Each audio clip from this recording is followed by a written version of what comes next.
Welcome to the first episode of What Now podcast. And today I have my beautiful wife here, Priscilla, and she is going to be joining me on this conversation, And we are going to be discussing our story, how we met, how God put us together, and all the wonderful things that He has in store for us, which we don't know. So what I want to do first is allow her to introduce herself, my amazing, incredible bride, as we have the mailman that just walked past. Hello everybody, my name is Priscilla and I'm really excited to share with you our story. Yeah, so here's the plan. The plan is we're gonna kind of ask each other questions, but we're also going to first share how what it was like for us leading up to our experience of meeting each other in Houston, Texas.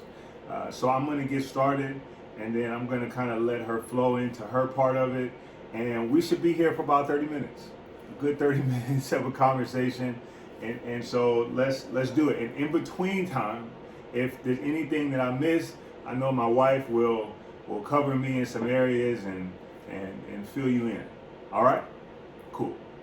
So, 2019, I'm going to go at 2019. I mean, there's so much more that I could share about my personal growth, the steps that God has allowed me to take up to when we met in 2021, correct? Yes. So 2019, I was in a bad way. You know, there were things in my life where I had gotten away from Jesus. I was trying to figure out things that had happened in my childhood. All these different conflicts just hit me all at once. And I needed healing. I needed to rediscover my relationship with Jesus. And through that, I met a group called Steiger International.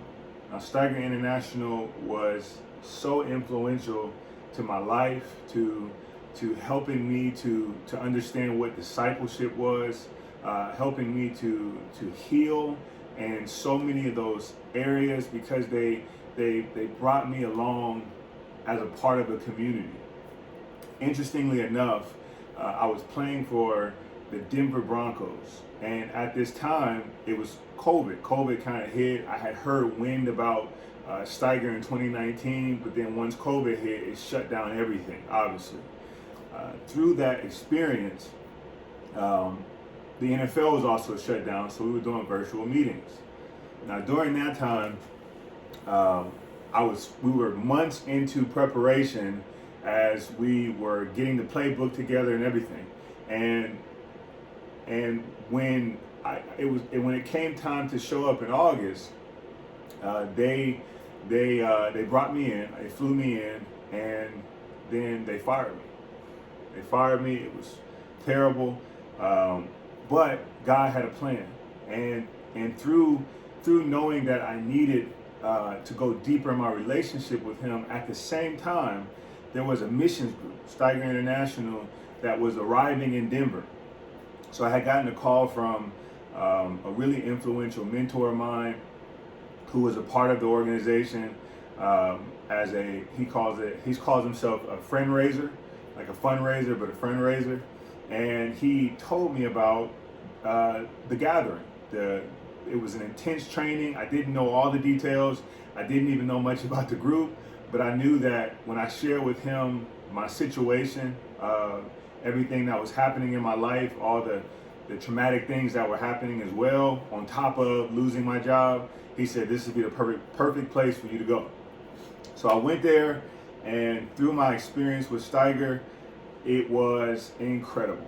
It changed the way I saw my relationship with Jesus. There were things that I had to be free from, and they walked with me on this intense 3 days of being in a cabin with people from all over the world. Like, it was 50 people from from Europe to South America to Central America, everywhere. And they were all meeting for healing and to learn how to be missionaries. And I want to really ask you a question about your missionary experience with Steiger. Like, what was that like for you? So I met Steiger back in 2014, I think, 2016 actually, Okay. when they went to my church in Brazil. I met Steiger in No Longer Music. They was like David Pierce was speaking there, and then I got to know them again. Like I met them again in 2018 Okay. before I came to United States. In a park, they was doing like No Longer Music. I really like it. I always have like a heart for missionary work. And when I met Jesus in 2010, I received like a word that I was going to preach the gospel to other nations and that I was going to go to other countries. And I saved that on my heart. Mhm. So during COVID, I got back on Steiger online. They was doing Bible study for non-religious people, and that was awesome because during COVID, everybody was a lot of people seeking the truth back there. They were. That is pretty cool because they was doing like this Bible study, but it was from Steiger, Brazil. So I joined them online, and then I was able to join some trainings that they were doing here in the United States. Actually, it was my first connection with missionary work in English. Wow. It was through Steiger. That was pretty cool because they did like a lot of intensive training and other things. And it was like a week, and it was pretty cool. So I joined them online, and I just joined them in person the day that I met you. So what I'm recognizing is like that was. Well, I'll get to that part about our experience in Houston, but just the divine appointment that God had for our lives individually when it comes to the missionary work that He called us to. So just to continue with my story, thanks for sharing, by the way, but to continue with the story, after that experience that I had with them, there was like a few months of like from state to state, country to country, experiencing Jesus and serving and doing missionary work on a very intense level. It was not easy to go the places that they were calling us to go. Like we would go on college campus, we would go on university campuses, and during that time, especially with COVID, it wasn't really until 2021 that things started to reopen up, obviously. But we would share the gospel with people on the streets. We would find people who were hurting, who were going through things. Like even on Halloween, we had a time in Minnesota where we went to the campus because all the kids were, they were still going out, still partying, and we put up these creative spaces, like artful spaces to get people's attention. And then we would begin to ask really important questions about life, during a time when a lot of, especially university kids, are searching for those kind of answers. So we had those talks. We've seen people receive Jesus into their heart, change, be transformed. It was powerful. And I was so moved by it. And that's what led me into my next experience. And this was the beginning of 2021, the Detroit Lions picked me up, and it felt like a new opportunity, a fresh start to be in the NFL again.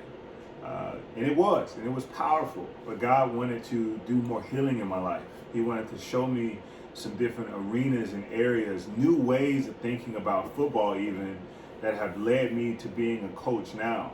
And so just really briefly, with the Lions, I was able to experience a lot of vulnerability. I was able to be exposed with men who I had spent the last, really 12 years in connection with, in community with. As an NFL player, I was able to share my story, things that I had gone through, things God was healing me from during my time of the missionary work that I was a part of, and it was freeing. It was also difficult. It wasn't easy, but it was freeing to be able to share my story with them, people who I did life with, who I served among, alongside of, made money with. It was a powerful move. So, last portion of my story, and then I'll give it to my wife. One of the things that I wanted to talk about leading up to me encountering my what terms could I use for a wife? Like my good thing, my covering, my Eve. I don't know. Like just being able to meet a woman of God who serves the Lord, who does she's mission minded the way I'm mission minded. She's driven for the purpose of the kingdom of God. Right before then, I had some pretty crazy encounters. And now at this time, I was looking for a wife. And I have a tendency to be a bit impatient, and not just impatient, but also have a tendency to get really eager for whatever God has for me. I knew He had a wife for me, and I knew that she was Brazilian because I had prayed for her. And I'm gonna just tell y'all, just a disclaimer: Brazilians, they have a different heart. It's not a necessarily a better heart. It's just different. Their passion is just different. The analogy that I use is if you have people from the United States and they have a yellow, an orange flame, like an orange flame, and that represents their heart, versus the people from Brazil and they have a blue flame and that represents their heart.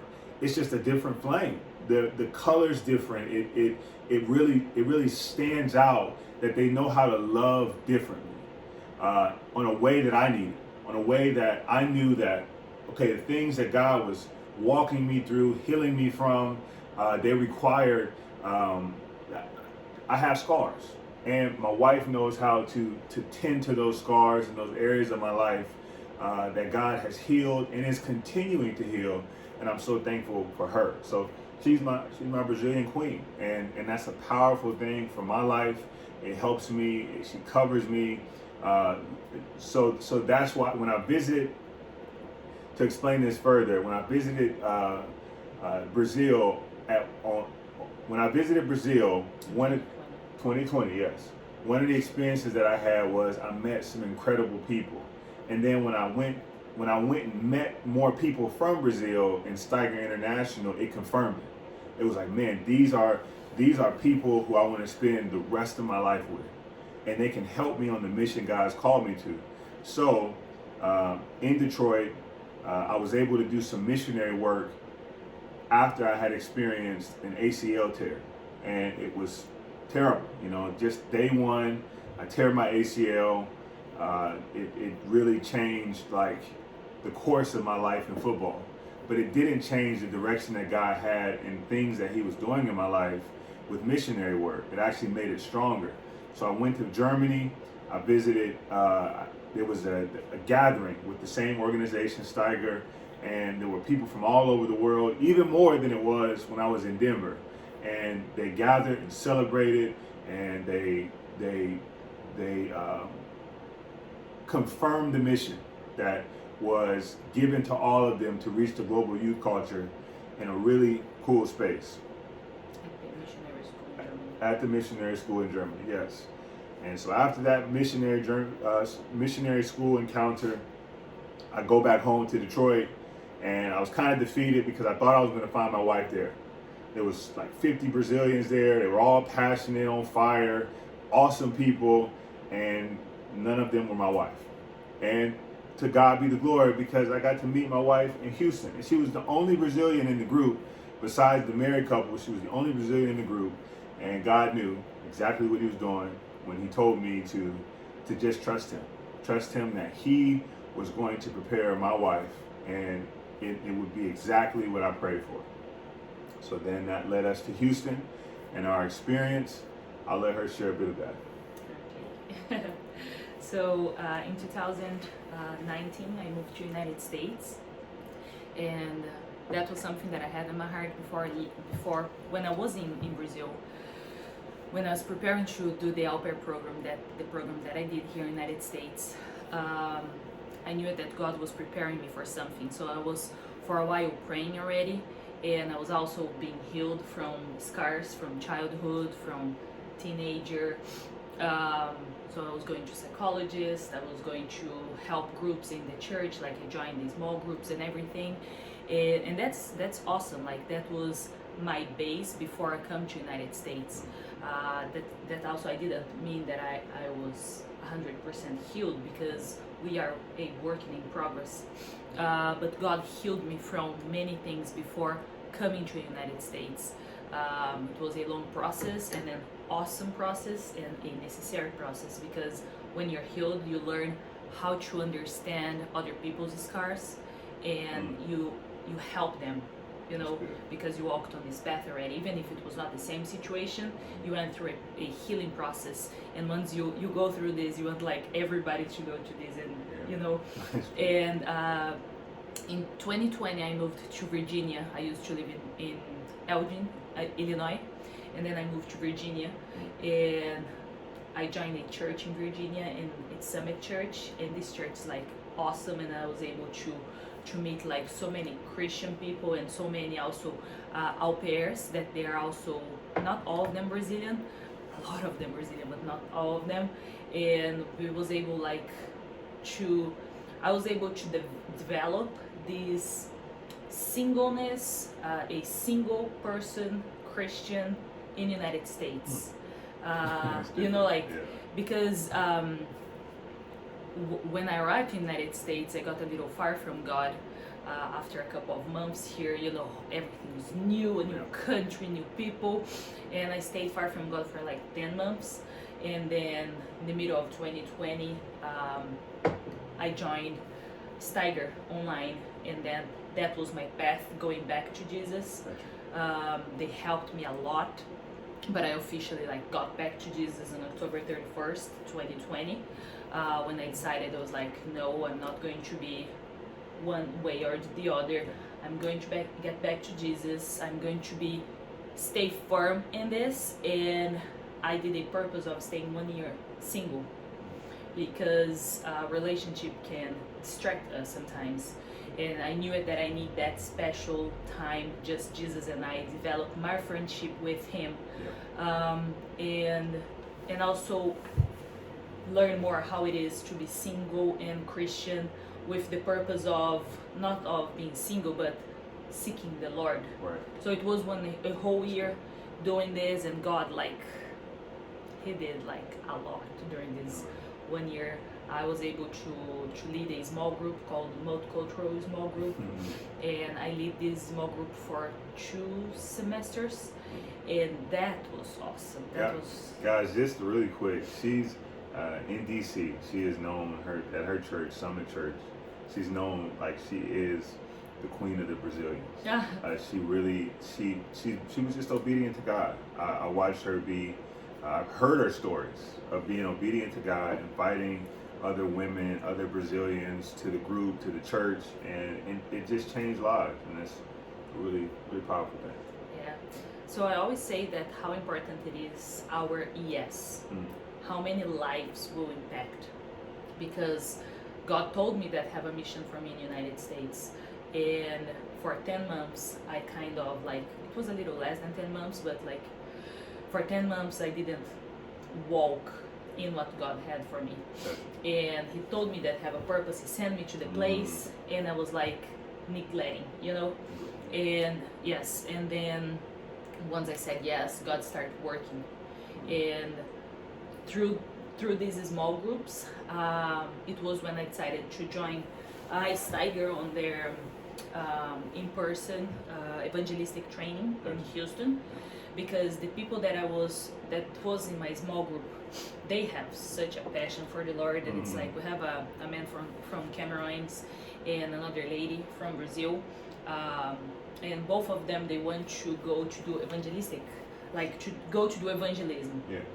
And I knew it that they have different characteristics. And I was like, man, I don't have any background. Like, I did go to evangelize people around, but I didn't have any training for that. You know, of course, like, you don't have to have training, but to train others, you kind of have to have something, you know. And then right that time, Steiger, they post on their WhatsApp group that they was going to do a evangelistic training. And I was like, man, that's the opportunity. But I didn't have time, I didn't have the money, I didn't have anything. And then I shared with my host family because I need the days off because the training was 4 days and it was in Houston. So I kind of need 4 days and a half, to get there because the training starts like in the morning on Thursday. And then I just shared on the group, I was like, hey, on Steiger group, I just shared stuff. I was like, oh, who is gonna go, And then Carol texted me in person and she was like, hey. Carol's one of the leaders, right? Yes. And she was in the community house in Houston. Gotcha. And I was just interested. I was just like wondering, who's gonna go? Yeah. Like, not that I knew anybody in person. But you're okay with that? Yeah, no, I have no problem. And then she texted me on my private, and then she's like, hey, are you gonna join? You can stay here at the community house. My husband can go to pick you up at the airport. And I was like, man, I was just like wondering if I'm gonna go, and that sounds like a confirmation. So I'm gonna talk to my host family, and my host family, they always gave me totally support to join small groups, to serve at the church. They even like let me use the car because normally like on Sunday morning, the host Marie, she goes for doing her groceries and she used her car because the car that I was driving, it was her car. Sure. And once I started serving at the church, she just let me use the car in the morning earlier, to go to serve because she first do the groceries and then I go to the church. Awesome. But then I started serving and then she's like, you can use the car. And the church was like 15 minutes walking. Not that I can't walk to the church. She can totally say like, go walking, but no, she was there for me.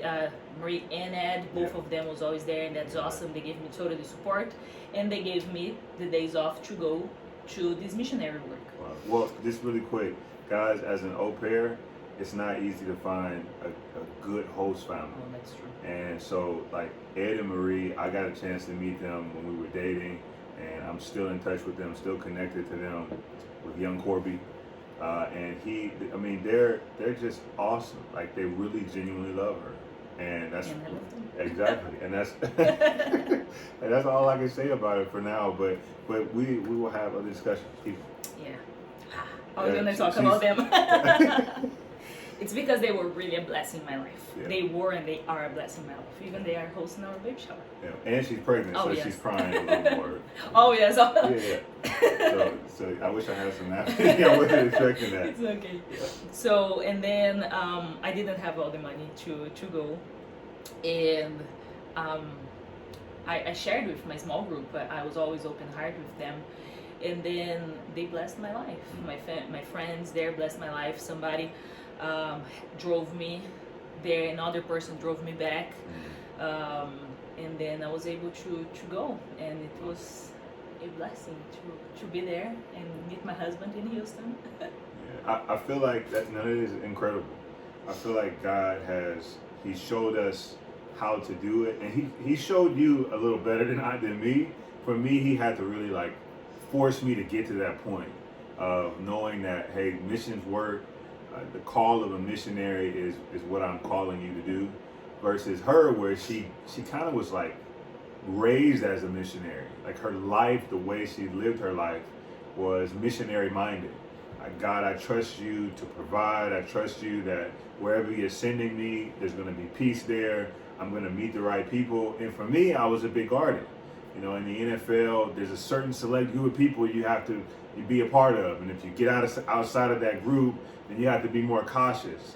So it's just been such a cool balance of her and I seeing what God is calling us to do for our future, and being able to use, my area of influence and then her area of influence, and bringing those things together to make this perfect chemistry and balance that only God could have done. Only God could have put us together. And so it's such an awesome testimony of that. So we are right at the 25-minute mark, and that's perfect timing to end this conversation. But I will say that the things that God is calling us to do now, this is an opportunity to really talk about that. So what are your thoughts about God calling us to missionary work? So right now I see this as an opportunity, like the podcast, the YouTube channel, and I see that since from the beginning, we are at the same page. That's why everything happened like really fast, like looking at human eyes, but it was God timing. For sure.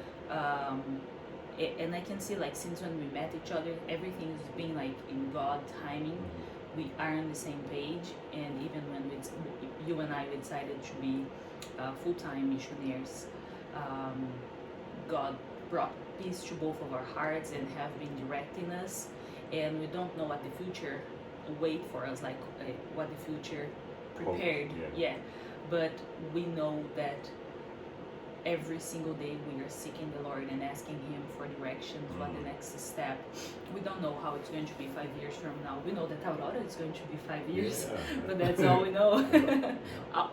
4 years. And Aurora, she's our daughter in my wife's belly, and so that's who we're talking about. And in 2 months she's gonna be here. A little over 2 months. She keeps saying 2 months, but she's expected to be due June 24th. I didn't do the math, but you said 2 months. Anyways, let's keep going with the conversation.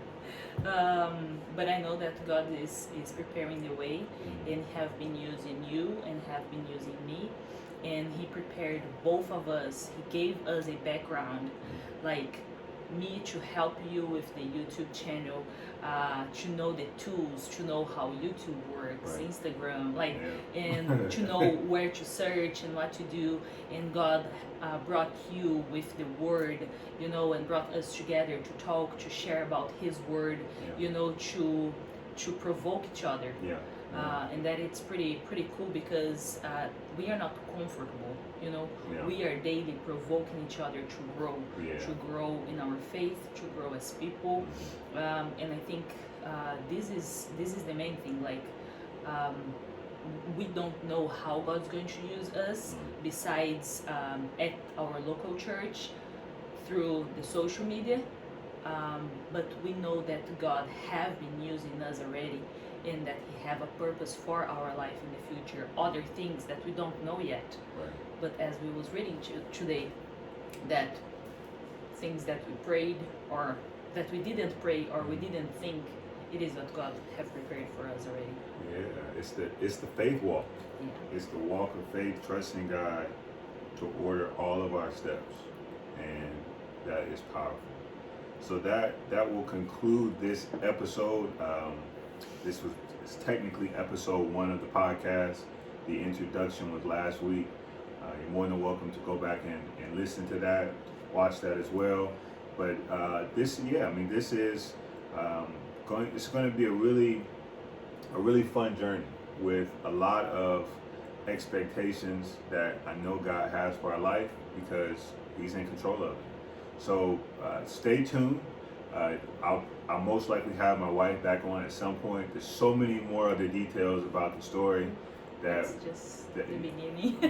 that we could share, but we wanted to give you an overview of where God has brought us and leading to where we are now and the things that God is doing. So please stay tuned and be inspired, be provoked, and whatever God's calling you to do through even listening to this podcast, do it. Don't waste any time. Do it, and we will be praying for you.